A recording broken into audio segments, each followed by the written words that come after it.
As promised last time, I have come to share with you another challenge faced by parents in 21st century, which is eating disorder.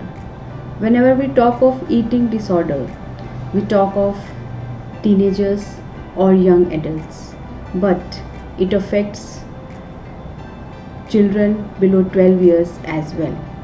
The rates of eating disorder among young girls and boys have been growing. So it's important for parents or anyone who is working with children to take care of these early signs.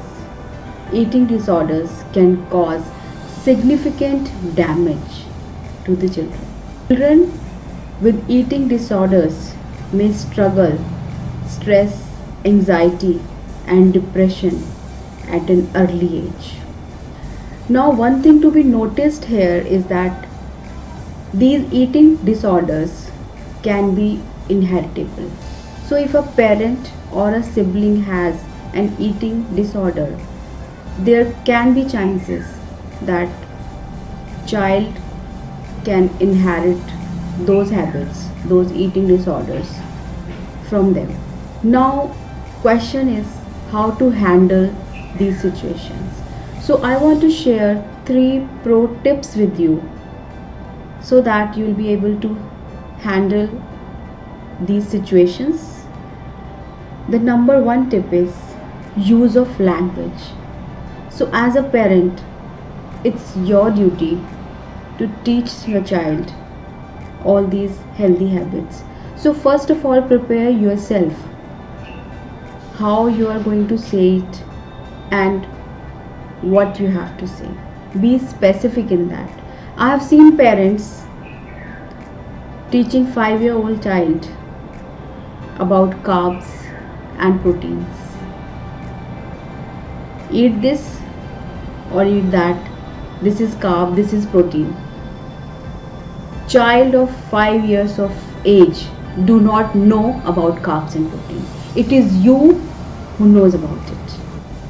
So first of all, you have to summarize what you want to say and how you are going to say to your child. It is very important. It's very important, because if you are going to say in a way that this is carb, you have to eat this, this is protein, you have to eat this, and this is fat, you don't have to eat this, you are not teaching your child in a right way, in a right manner. Reason being, child will never be able to conclude what is good and what is bad for him or her, because you are categorizing the food into carbs and proteins, whereas for a healthy body we need all the 5 factors. The 5 factors are proteins, carbs, vitamins, minerals, and other micronutrients. So we need all these things which we get from each and every food component. If you are going to bifurcate it and teach it in that way, it's not going to work. Tell the child that everything needs to be included in the food because it's good for health. So please try it at your home. The second tip is eating together.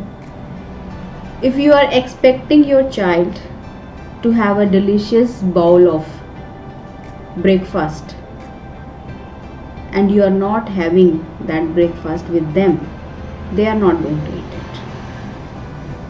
You have to inculcate this thing that if whenever you are serving something to the child, especially till 12 years of age, you have to sit with them, you have to have that same food with them.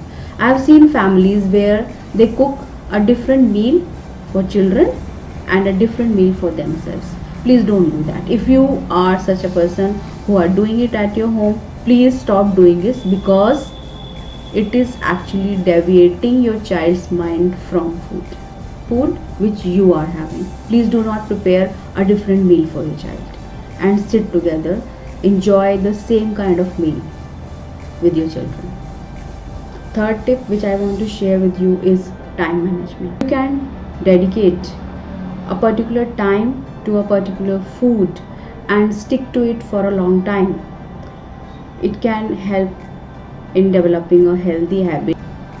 For example, I have devoted 11 a.m. in the morning to mixed nuts, almonds and other nuts, and 5 p.m. to apple. And it's been almost 17 years that I'm following this routine with my children. So if it's 11 a.m. in the morning, my children knows that if it's nuts time and they have to eat it, whether they like it or not. If it's 5 p.m. in the evening, it's apple time every day. And so if you can design your timing in this way, it's going to help in developing healthy habits in the children. I hope all these 3 tips will help you. Thank you. Bye-bye.